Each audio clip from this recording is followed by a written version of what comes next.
Tafadhol Maskur. Ya. Itu screen-nya udah kelihatan belum? Sudah Ustaz. Udah ya? Sudah, Ustaz.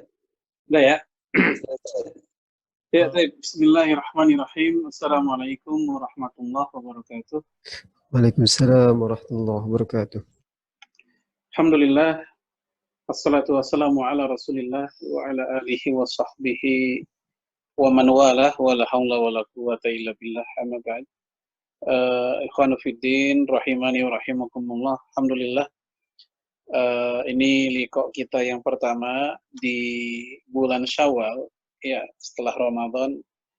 Ya, hawa-hawa Syawal, hawa-hawa Idul Fitri barangkali masih berasa, ya, apalagi di antara kita masih belum berjumpa langsung.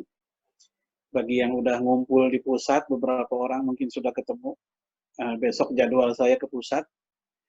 Ya, ala kulli hal, semoga Ramadan kita yang lalu Allah terima seluruh ibadah kita, kemudian juga Allah ampuni dosa-dosa kita yang lalu, dan kemudian semoga kita bisa berjumpa lagi dengan Ramadan yang akan datang.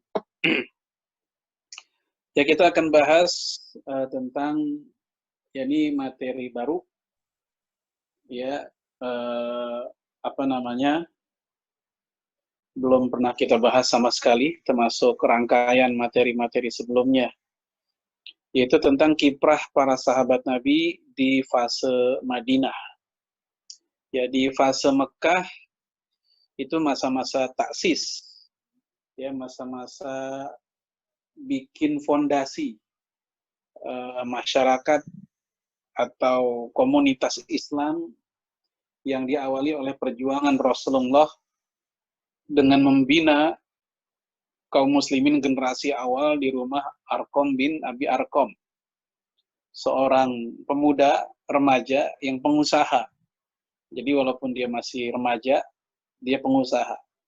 Ya, kita ngebayangkan Arqam bin Abi Arqam itu seorang sahabat Nabi senior dan udah tua.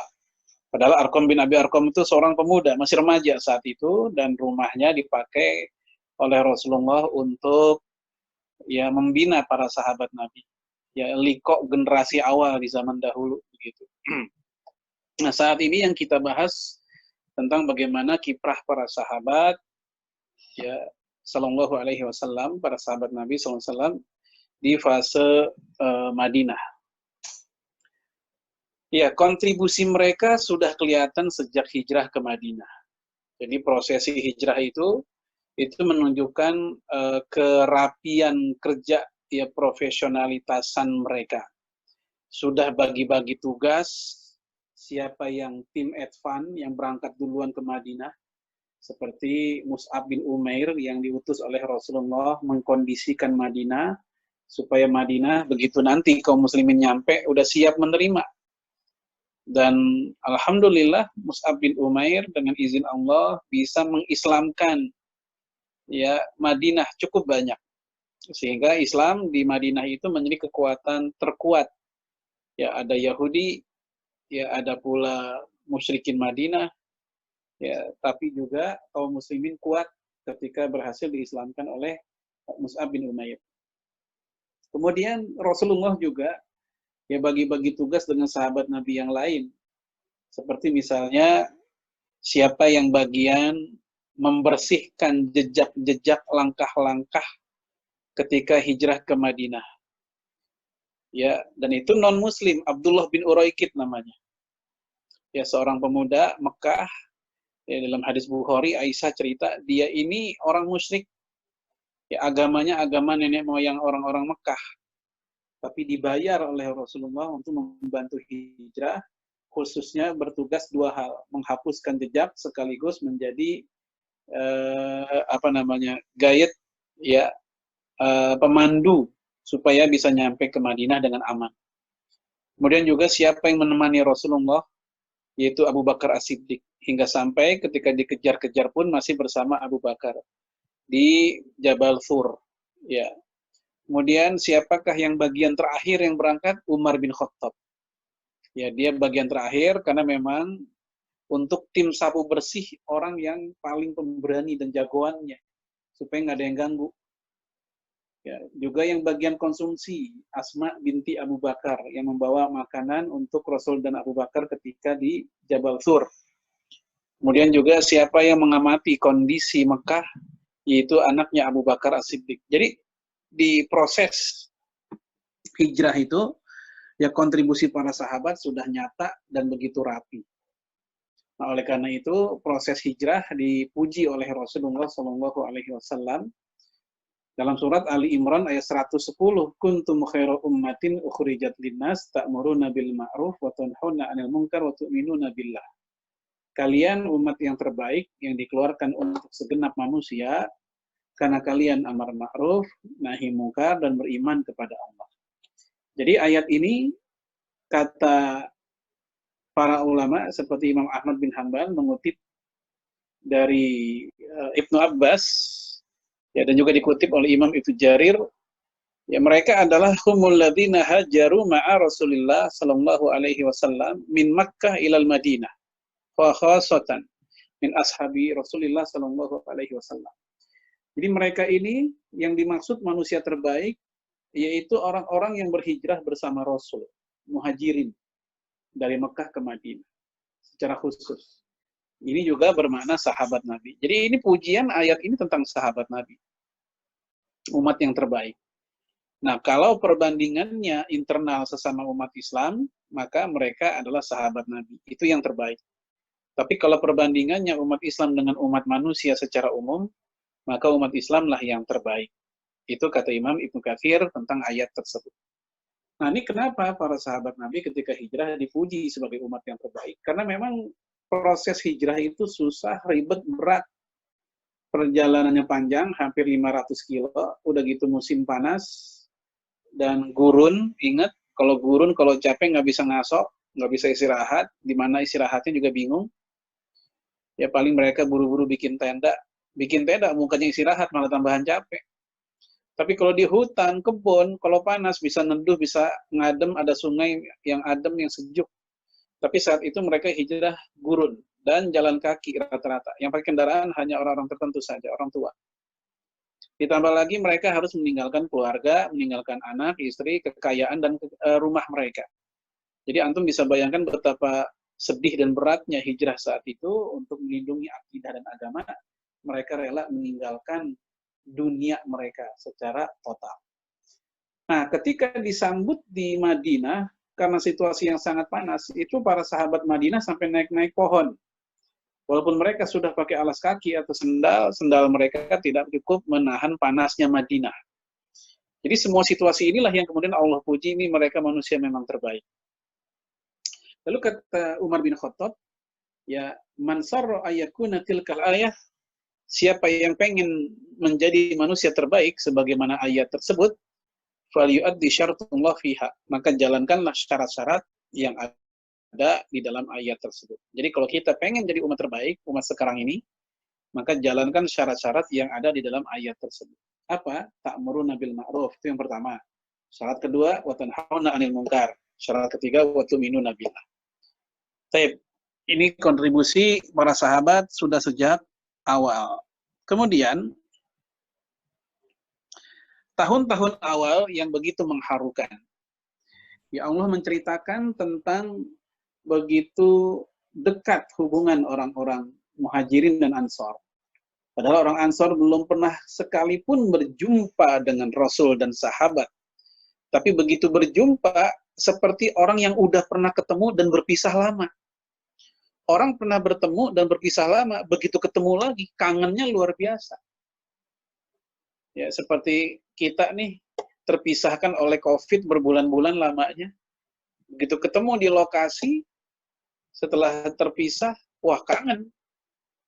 Wajar, udah pernah ketemu. Nah, kalau ini belum pernah ketemu, ya belum pernah ketemu, hanyalah diceritakan tentang Rasul, tentang sahabat oleh Mus'ab bin Umair, begitu ketemu, luar biasa sekali. Sambutan dari orang-orang Madinah atau Ansor. Hal ini Allah ceritakan sendiri dalam surat Al-Hasyr ayat 9. Ya, walladzina tabawwa'ud dara wal imana min qablihim yuhibbuna man hajara ilaihim wa la yajiduna fi sudurihim hajatan mimma utu.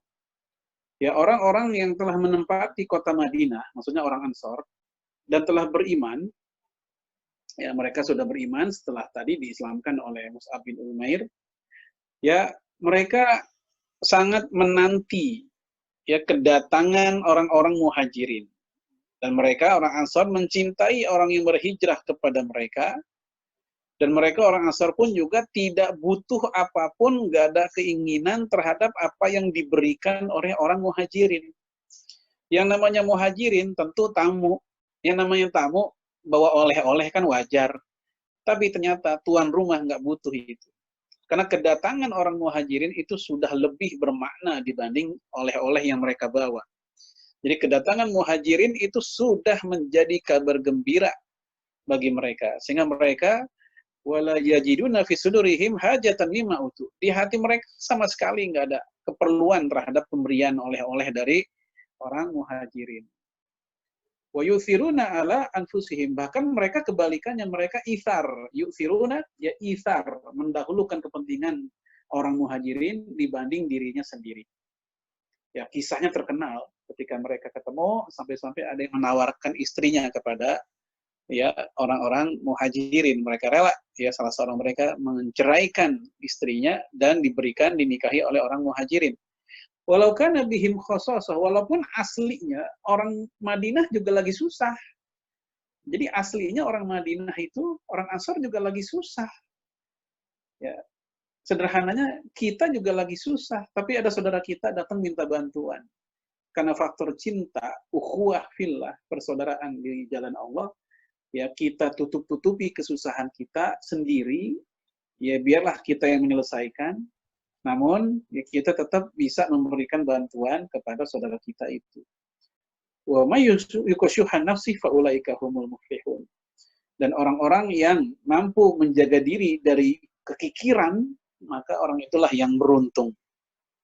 Baik, alhamdulillah, ini ayat menggambarkan betapa dekatnya orang-orang muhajirin dan orang Ansor, dan begitu luar biasa sambutan orang Ansor kepada orang muhajirin. Ini kontribusi selanjutnya para sahabat Nabi di fase Madinah. Ya, ini nggak lain nggak bukan hasil didikan madrasah Rasulullah Shallallahu Alaihi Wasallam. Ya, ini jadi mengingatkan saya kepada masa-masa dulu, ya masa-masa tahun 90-an, masa-masa awal-awal ya kenal dengan dunia liko begitu, itu luar biasa pada saat itu.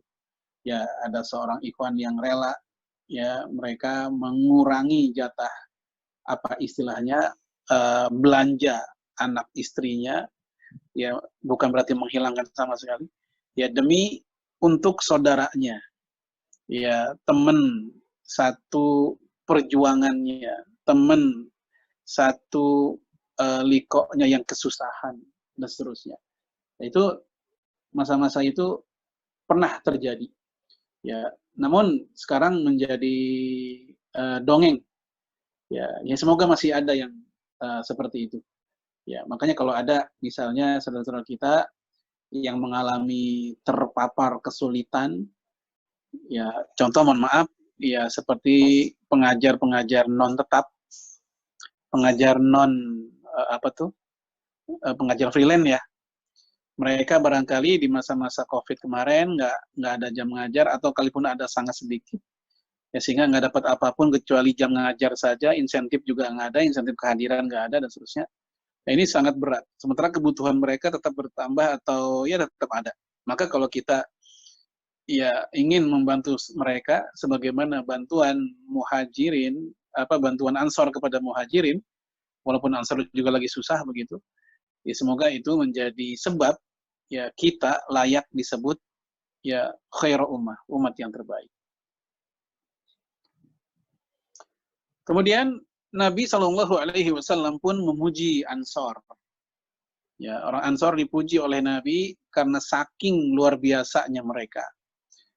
Lau salakatil Ansor wadiyan, seandainya orang Ansor melewati sebuah lembah, ya au syi'ban atau celah bukit, la salaktu wadiyal Ansor, niscaya saya akan ngintilin, ya saya akan lalui ya lembah yang dilalui oleh orang Ansor itu, au syi'bahum, atau melewati ya celah bukit yang dilewati oleh orang Ansor.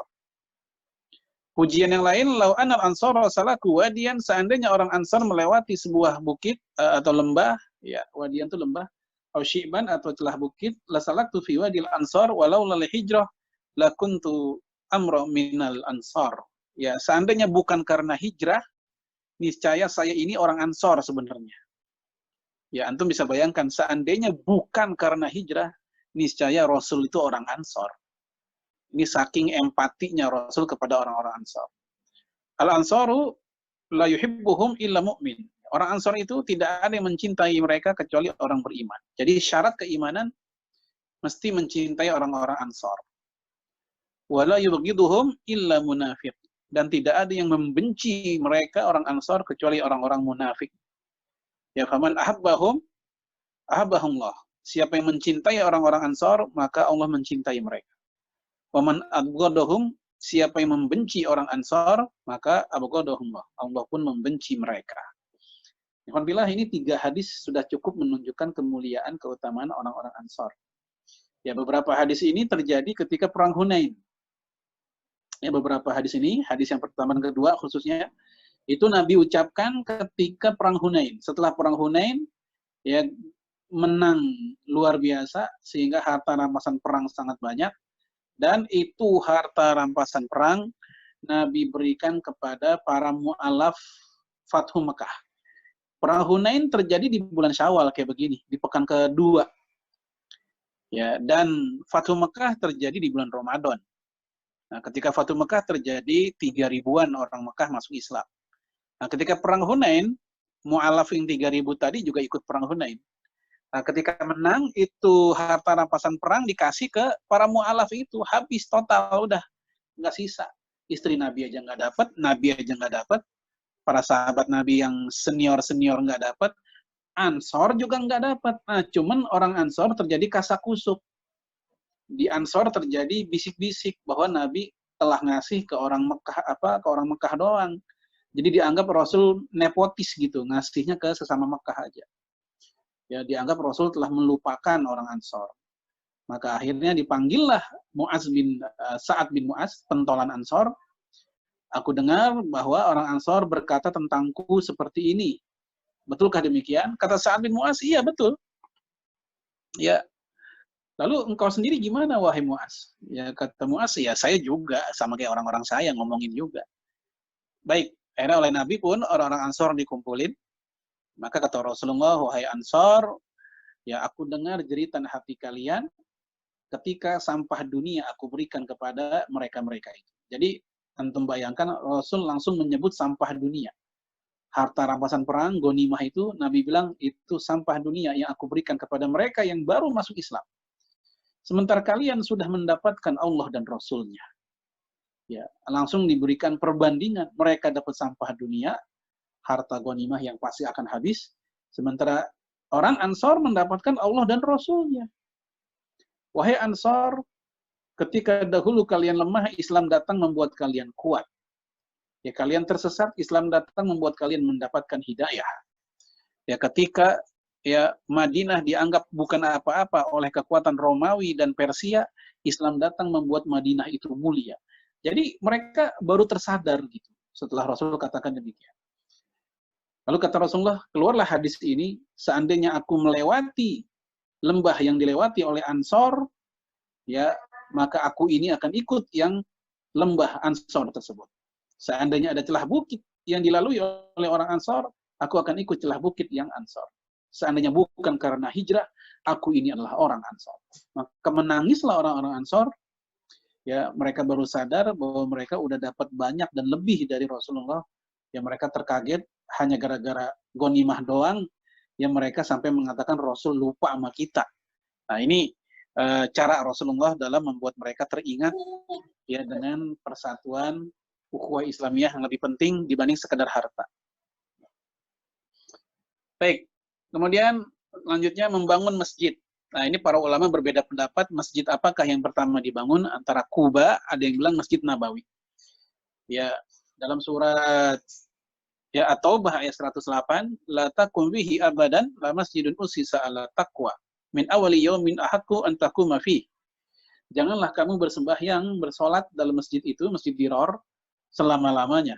Sesungguhnya masjid yang didirikan atas dasar takwa. Nah, ini dia, masjid apakah itu? Ya, sejak hari pertama hijrah maksudnya, adalah lebih patut kamu sholat di dalamnya. Fihi rijalun yuhibbuna ayatatahharu. Di dalam masjid itu, masjid yang dibangun pertama kali itu, ya terdapat orang-orang yang ingin mensucikan dirinya, laki-laki yang mensucikan dirinya. Wallahu yuhibbul mutahhirin, dan Allah cinta ya orang-orang yang mensucikan dirinya. Nah, sebagian sahabat mengatakan masjid dalam ayat ini adalah Masjid Nabawi. Seperti pendapat Ibnu Umar, Zaid bin Sabit, Abu Sa'id Al-Khudri, ya, dan para tabi'in, Sa'id bin Musayyab, dan seterusnya. Sebagian lain mengatakan itu adalah Masjid Kuba. Ya, seperti Ibnu Abbas, Ibnu Zaid, Ibnu Buraidah, dan seterusnya. Namun Ibnu Jarir mengatakan pendapat yang benar adalah Masjid Nabawi. Ya, walaupun ini sekali lagi khilafiyah para ulama.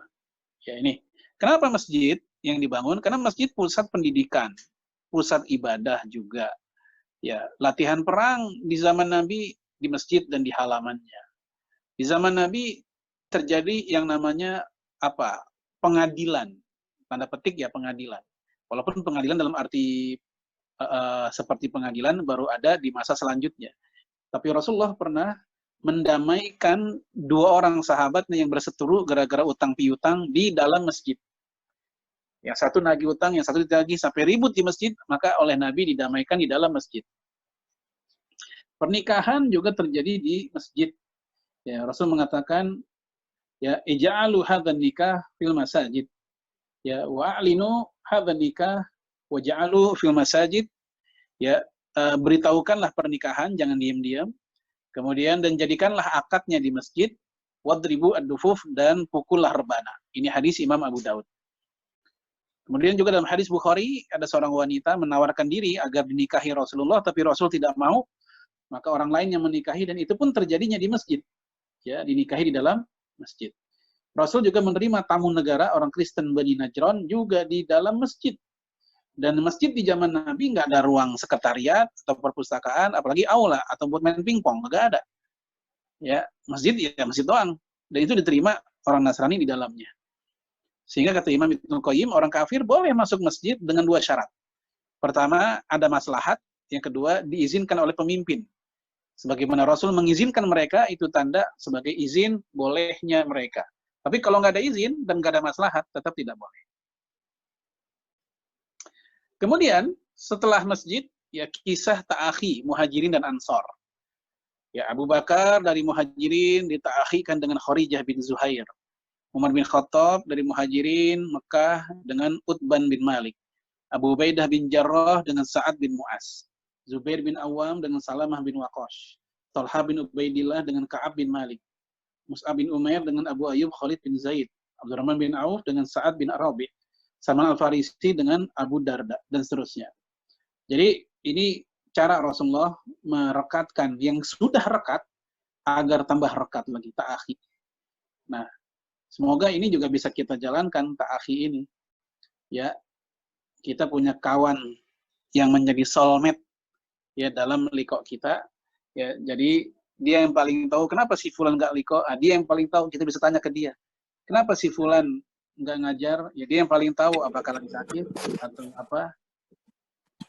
Kemudian peran selanjutnya yaitu peran heroik di Perang Badar. Perang Badar, Ramadan, 17 Ramadan, 2 Hijriah, 316 orang. Ya, wah ini ada suara nih. Bisa di unmute dulu. Ya, laqad kana yaum badrin nazara Rasulullah sallallahu alaihi wasallam ilal musyrikin wa hum alfun. Ya, jadi Rasulullah ketika hari perang Badar melihat kaum musyrikin yang jumlahnya 1000 orang. Washabuhu 319 rajulan. Sementara sahabat-sahabatnya hanya 319 orang. Fastaqbala Nabiyullah sallallahu alaihi wasallam al-qiblah, maka Nabi pun menghadap kiblat. Summa madda yadayhi, kemudian mengangkat kedua tangannya. Faja'ala yahtifu bi rabbih, maka Nabi pun berteriak. Doanya dengan cara mengeraskan suara. Ya, berteriak. Allahumma anjis lima wa'attani, Allahumma ati ma wa'attani, Allahumma intuhli hadhil isabah min ahlil Islam, lan tu'bad fil ard. Ya Allah, penuhilah janjimu kepadaku, wahai Allah, datangkanlah janjimu kepadaku. Ya Allah, seandainya pasukan yang saya bawa, orang-orang Islam ini enggak menang, maka enggak ada lagi yang menyembahmu di muka bumi. Itu sampai kayak begitu doa Rasulullah, saking gentingnya. Ya, kemudian apa yang terjadi? Yaitu famazala yahtifu bi rabbih. Rasul terus-terusan berteriak. Doanya mengeraskan suaranya itu. Kemudian madda yadayhi, dan mengangkat kedua tangannya mustaqbilal kiblah, ke kiblat. Hatta saqata ridauhu an mankibaih. Lalu selendang Rasul pun, sorbannya pun jatuh. Fa'atahu Abu Bakar fa'akhadha rida'ah. Lalu Abu Bakar pun datang dan memungut itu selendang, sorbannya, ya falqahu, kemudian ya ditaruh lagi ala mankibaih, ke pundak Rasulullah. Thumma iltazamahu min waraih, kemudian dia pun berdiri di belakang Rasulullah. Waqal, dan dia pun berkata ke Rasulullah, ya Nabi Allah, kafaka munasyadatuka rabbak. Wahai Allah, ya Rasul, udah cukup munajat doamu kepada Tuhanmu. Fa innahu, sesungguhnya ya bahwasanya saya jahil, ya sesungguhnya sayunjizul laka ma wa'ada. Apa yang telah dijanjikan kepadamu akan benar-benar ditepati. Fa anzalallahu azza wa jalla, lalu akhirnya turunlah ayat yang berbunyi, istastaghitsuna rabbakum fastajaba lakum anni mumiddukum bil afi minal malaikati murdifin. Ingatlah ketika kamu beristighosah kepada Tuhanmu, yang Allah kasih jawaban, Allah kabulkan, yaitu dengan turunnya malaikat, ya, yang turun berbaris-baris, berganti-gantian, berkelompok-kelompok. Ya, fa'amadahumullah bil malaikah. Akhirnya Allah pun memberikan pertolongan kepada mereka dengan turunnya para malaikat. Ini kisah ini punya banyak pelajaran. Pelajaran pertama, ya, bahwa selevel Rasulullah pun pernah mengalami yang namanya masa-masa gundah. Ya, karena ngelihat musuh 1000, ini manusiawi, ya, yang dia bawa 300. Yang kedua, doa mengangkat tangan itu sunnah dan bagian dari, ya, adab berdoa. Ini disepakati oleh para ulama. Ya, Syekh Utsaimin mengatakan itu bukan hanya adab, tapi juga menjadi sebab dikabulkannya doa. Yang kedua, bolehnya doa mengeraskan suara jika memang dibutuhkan, ya, untuk diaminkan oleh orang lain. Ya, seperti dalam konteks ini, doa umum seperti ini, atau ketika khutbah Jumat, atau ketika sholat istisqa, atau ketika gerhana misalnya, ini boleh. Atau ketika ada orang minta doain kita, boleh dikeraskan suaranya. Dan kasus-kasus seperti itu banyak. Ya. Kemudian juga ini menunjukkan kaum muslimin jumlahnya lebih sedikit, musuh lebih banyak. Dan di dalam sejarah Islam peperangan, hanya satu kasus kaum muslimin lebih banyak, yaitu Hunain. Perang Hunain. Sisanya kaum muslimin lebih sedikit. Ya, perang Uhud juga kalah banyak. Mereka 3.000, kaum muslimin 1.000. Kalah 3. Ya, ini juga kalah 3. Mereka 1.000, kaum muslimin 300. Ya. Dan akhirnya yang menang adalah kaum muslimin.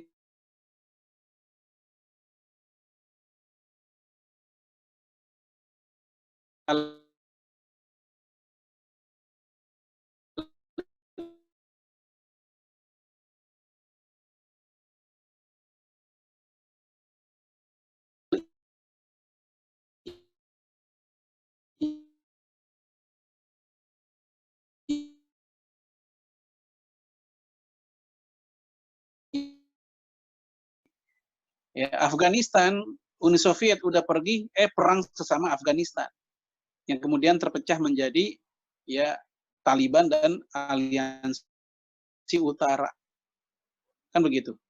Nah, ini pun juga terjadi. Ya, zaman dulu, alhamdulillah Rasul masih ada, konflik para sahabat bisa diredam. Mereka masing-masing merasa berperan dalam perang Badar. Yang merasa megang bendera merasa paling berperan, yang merasa di soft pertama merasa paling punya peran, yang ngerasa jagain Nabi juga begitu, wah macam-macam. Lalu sampai-sampai akhirnya turun surat Al-Anfal buat meluruskan siapa yang paling berhak memiliki harta rampasan perang atau ghanimah atau Al-Anfal itu. Abu Umamah Al-Bahili cerita, ya, sa'atu Ubadah ibn Samit anil Anfal. Aku bertanya kepada Ubadah bin Samit tentang Al-Anfal. Surat Al-Anfal. Dia menjawab, fina. Ya, itu terjadi pada kita, pada para sahabat waktu perang perang Badar gitu maksudnya. Kemudian kata beliau, kata siapa? Ubadah bin Samit, ya, ma'syar ashabi Badar. Itu kumpulan para sahabat Nabi yang ikut perang Badar. Nazalat hina ikhtalafna fin nafal. Turun ketika kami berselisih tentang masalah bagi-bagi ghanimah. Wa sa'at fihi akhlaquna, sampai-sampai akhlak kami jelek banget saat itu. Jadi antum bisa bayangkan para sahabat Nabi diceritain sampai jelek banget akhlaknya saat itu karena berebut harta rampasan perang. Ya, Rasul masih hidup, ayat masih turun.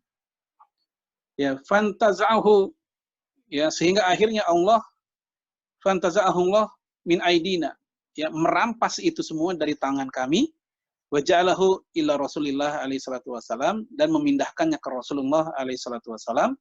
Faqasamahu Rasulullah, maka oleh Nabi pun dibagi-bagi bainal muslimin, di antara kaum muslimin, an bawain ya ala sawa, yaitu dengan cara bagi rata. Ya. Nah, ini tentang perang Badar. Nah, ini ujian bagi kita kaum muslimin. Ketika musuh masih ada, kita kompak. Musuh udah nggak ada, berantem. Ya, ketika masih susah, kompak, udah enak, punya duit, lupa, perang. Nah, gitu. Semoga kondisi susah sekarang ini, pandemi, termasuk juga badai pandemi dialami juga oleh BKB, ya, membuat kita semakin kompak, ya, membuat kita semakin kompak. Susah bersama, senang apalagi, ya, senang bersama, ya susah juga mesti bersama. Baik, ya, ini dulu. Nanti akan kita lanjutkan insya Allah di liko yang selanjutnya tentang perang Uhud dan seterusnya hingga sampai masa-masa selanjutnya insya Allah. Ini dulu materi kita. Ya, silakan jika ada yang perlu didiskusikan. Hadanallahu wa ikum jema'in. Assalamualaikum warahmatullahi wabarakatuh. Boleh tema yang lain. Baik, jazakallah khair Ustaz. Bagi ikhtilaf rahimakumullah, mungkin bagi ada yang ingin ditanyakan tentang materi ini atau materi yang lain, tafadhol maskurah, silakan.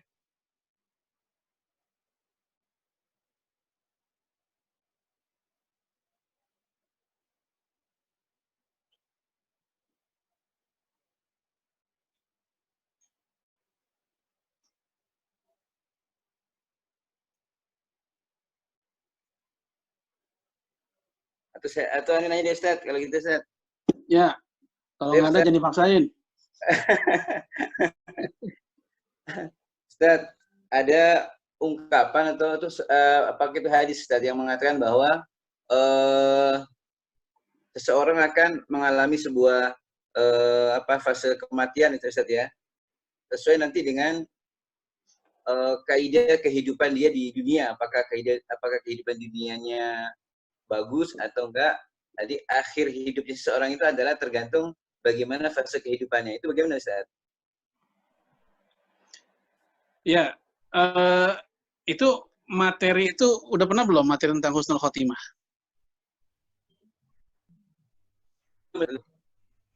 Hah? Belum pernah ya? Ya, sebenarnya itu akan ada materi sendiri tentang husnul khotimah. Salah satunya adalah memang ketetapan lah, anggap seperti itu. Ya, bukan ketetapan sih, kebiasaan ya. Kebiasaan orang wafat seperti apa tergantung bagaimana kebiasaan hidupnya. Kalau biasanya dia soleh, dia bagus, maka ujung hidupnya pun biasanya juga bagus. Ya, dia jahat segala macam, biasanya juga begitu. Tapi ini nggak berlaku, nggak selalu, bukan nggak berlaku, nggak selalu. Ya, sebab kalau kita katakan itu pasti begitu, betapa banyak orang yang ketika hidup dia luar biasa ibadahnya, tapi di ujung matinya buruk. Ada seorang mujahid di masa Rasulullah ikut perang Khaybar, tapi dia di ujungnya jelek. Dia perang Khaybar luar biasa heroik lah, banyak bunuh musuh sampai para sahabat Nabi bilang ini orang nih ahli surga ini. Nabi bilang bukan, dia ahli neraka. Kaget tuh para sahabat, kok ahli neraka?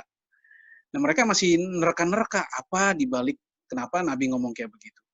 Ternyata betul, ketika perang Khaybar dia kesabet, kena tusuk. Nah, dia nggak tahan dengan rasa sakit tusuk tersebut. Akhirnya dia membunuh dirinya sendiri. Bunuh diri. Jadi dia matinya mati bunuh diri, bukan mati karena ditusuk oleh musuh. Nah, itulah yang dimaksud dengan banyak orang yang perilakunya nampaknya ahli surga, dan di mata orang pun dia ahli surga, ternyata dia ahli neraka. Ujung matinya jelek. Kebalikannya, ada orang yang di mata orang ahli neraka, perilakunya ahli neraka, ujung matinya bagus. Maka dia pun ahli surga. Nah, itu kayak gitu juga bisa. Tapi umumnya memang bagaimana ujung orang matinya itu tergantung bagaimana kehidupan kebiasaannya. Itulah pentingnya istiqomah dalam kebaikan supaya ujung mati kita pun juga dalam keadaan kebaikan. Wallahu a'lam.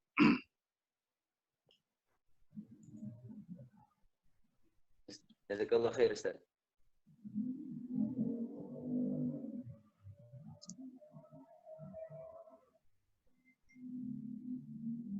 Cukup?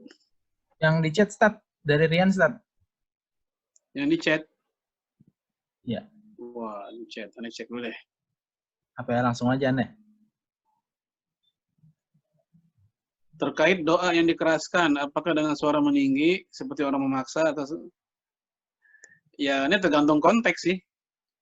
Kalau konteksnya adalah ketika didengarkan oleh ribuan orang, ya ketika tablik akbar dengan suara dikeraskan, itu wajar dan pantas. Ya, tapi kalau yang dengerin cuma 3 orang, 5 orang, antum teriak-teriak, jamaah juga bingung nih, imam ngapa gitu. Jadi tergantung konteks begitu. Khotbah Jumat, ya antum mau jadi khotib di Istiqlal, yang dengerin puluhan ribu. Ya kalau suara biasa aja, mungkin yang denger cuma depan doang. Apalagi kalau mic-nya mati, ya mesti teriak-teriak. Makanya Rasul dengan suara keras itu karena yang datang banyak, 300. Udah gitu gurun. Ya zaman dulu nggak pakai mic. Ya, supaya para sahabat juga tahu mendengar apa yang dibaca oleh Rasulullah. Ya, tapi ingat, doa dikeraskan atau dipelankan ini 2 pilihan yang sama-sama baik, tergantung konteks dan kondisi. Ya. Perjalanan dari Madinah ke Badar kira-kira berapa jauh? Ya, kalau dari Madinah ke Badar itu nggak terlalu jauh sih. Ya, nggak terlalu jauh. Walaupun lebih dekat ke Uhud. Ya, walaupun lebih dekat ke Uhud. Jadi anggaplah dia lebih jauh dari Uhud, tapi belum juga nyampe ke Mekah. Anggaplah tengah-tengah ya, di antara keduanya. Apakah pada saat perang Badar syariat puasa sudah diperintahkan? Sudah. Cuman mereka akhirnya berbuka begitu pulang perang Badar. Dalam hadis Bukhari, sepulang perang Badar, ya para sahabat Nabi disuruh Nabi untuk berbuka karena lelah. Ya, baik. Kemudian perselisihan antara Sayyidina Ali dengan Sayyidatina Aisyah berselisih, padahal mereka termasuk al-awwalun. Ya, karena memang itu ada salah paham. Di buku saya Fikih Musibah udah saya jelasin tentang musibah yang dialami kaum muslimin, diantaranya perang saudara, perang Jamal. Ya, saat itu Aisyah bawa pasukan ke Basrah, Irak sekarang. Ya, untuk apa? Untuk nyari siapa pembunuh Utsman. Jadi dia bukan pengen berontak. Kalau pengen berontak ngapain ke Basrah? Harusnya ke Madinah, karena pusat pemerintahan kan bukan di Basrah, di Madinah. Ya. Nah, ternyata ada orang-orang munafik, ya, Abdullah bin Ubay bin Salul dan anak buahnya masih bercokol.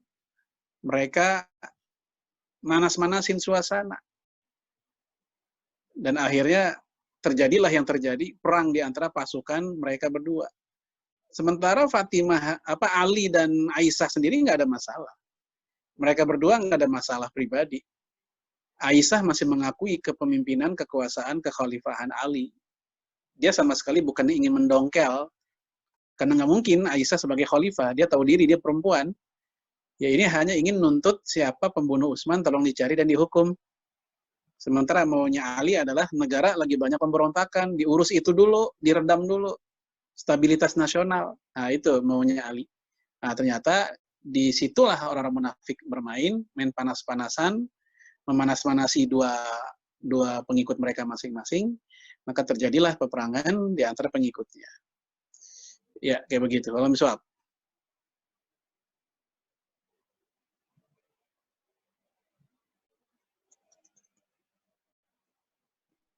ya, cukup Pak Cucu. Ustaz? Cukup Ustaz ya? Baik, alhamdulillah. Ada lagi? Baik ya. Baik, alhamdulillah. Khair Ustaz yang sudah menyampaikan materi kiprah para sahabat di masa fase Madinah. Tentunya ini adalah sebuah ya. Kita awal-awal kami bergabung di Nurul Fikri misalnya, ada kerinduan memang, ada cinta ya berjumpa dengan orang-orang lama gitu Ustaz ya. Bagaimana kita membangun enggak membangun lah, kalau membangun terlalu berlebihan. Bagaimana kita berkiprah di Nurul Fikri ini, ternyata Allah berikan sebuah ujian yang luar biasa buat kita semuanya. Dan harapannya mudah-mudahan kita sama-sama berdoa pada Allah, senantiasa beristighfar pada Allah. Mungkin ini adalah kita terlalu banyak melakukan kesombongan-kesombongan. Kita mungkin terlalu banyak melakukan kemaksiatan-kemaksiatan. Dan tentunya mudah-mudahan Allah segera mengangkat wabah ini, dan tentunya kita semuanya akan merasakan kebahagiaan kembali. Dan tentunya kita senantiasa beristighfar kepada Allah dan mendekatkan diri kepada Allah. Ketakwaan kita senantiasa terus-menerus untuk ditingkatkan. Bagaimana baca Al-Quran kita, bagaimana qiyam kita. Yuk yang belum bersyawal, segera untuk bersyawal. Yang selama ini belum berkunjung bersilaturahim, walaupun via WA misalnya, ayo kita sama-sama bersilaturahim. Dan kita sama-sama berdoa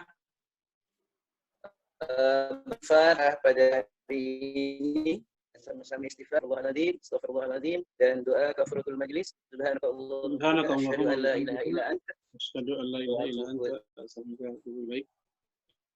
Dan lagi jazakallah khair Ustaz Farid Hasan Nu'man Ta'ala yang telah memberikan materinya pada siang hari ini. Mudah-mudahan Allah sehatkan beliau. Amin. Amin.